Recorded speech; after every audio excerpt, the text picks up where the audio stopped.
Shalom and welcome once again to Treasures of the Torah. I'm Pastor Matt McEwen. This week our Torah portion is re'eh, a word that means see, to see something. This is a wonderful opportunity that we have as the kosher laws are spoken about in this Torah portion. There's a wonderful opportunity that we have to look at a word that I've mentioned to you before, a Hebrew word that is also a concept in Judaism. And this word is klipa. Klipa. It means a shell or a husk. And we're going to get into a little bit more detail in just a moment as to why we need to be thinking about this with regard to the kosher laws. But also, I want to mention the teaching of Rabbi Yitzhak Luria, who talks about everything having a divine spark. Every created thing. This is the belief of the more esoteric forms of Judaism, that everything has a divine spark. And it is our job to try to mine that spark, if you will, to pull out that spark of holiness from something, even if it is encased in this shell, in this husk, in this klipa. Let me read to you from this particular commentary. The great Kabbalist Rabbi Isaac Luria taught that every created thing possesses a spark of divine energy that constitutes its essence and soul. When a person utilizes something toward a godly end, he brings to light this divine spark, manifesting and realizing the purpose for which it was created. In all physical substances, a material husk, the klipa, encases and conceals the divine spark at its core, necessitating great effort on the part of the man to access the spark without becoming enmeshed in the surface materiality. No existence is devoid of a divine spark. Indeed, nothing can exist without the pinpoint of godliness that imbues it with being and purpose. But not every spark can be actualized.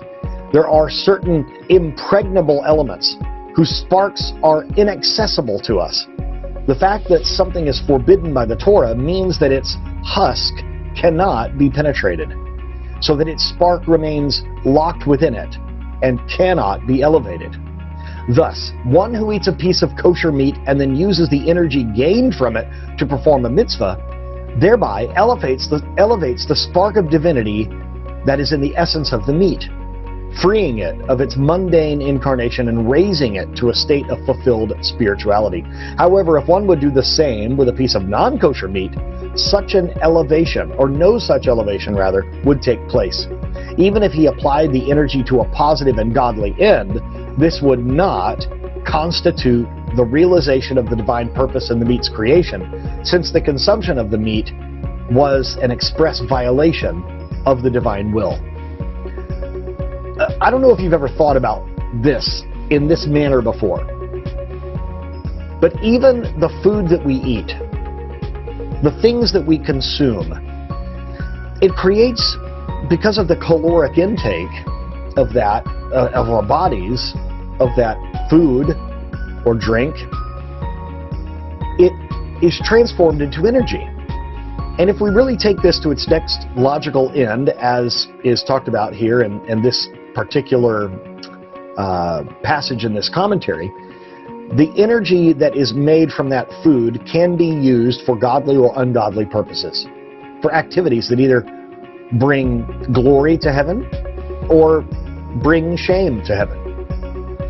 So even in the foods that we eat, we can look at this as, what are we doing positively and proactively with our bodies that have gained energy from this food and sustenance? What are we doing with that? Now, the opposite is true, as we saw here, that if you're eating non-kosher food, well, then you can't elevate that.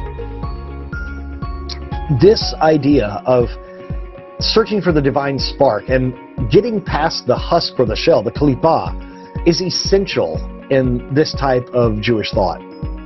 Everything can be used for a good purpose or a bad purpose. Even the things that we do for a pastime, even the things that we do for a hobby. I have a keyboard and a guitar here in my office. I could either use those instruments for the glory of God, or I could use them to bring attention to myself and try to get people to like me, or to try to make myself popular.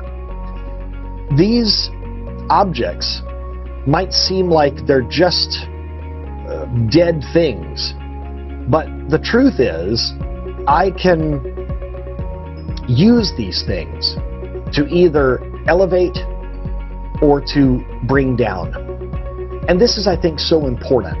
Everything that we do, we need to say, am I getting the spark of Kedusha, the spark of holiness out of this thing, or out of this event, out of this attitude, out of this place?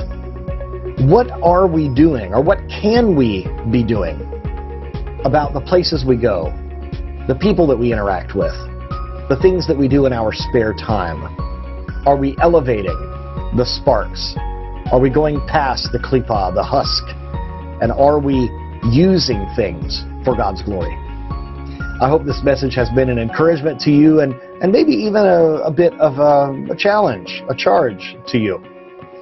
I wish you a Shabbat Shalom, and I pray that God would use this week's Torah portion to inspire you to do mitzvot.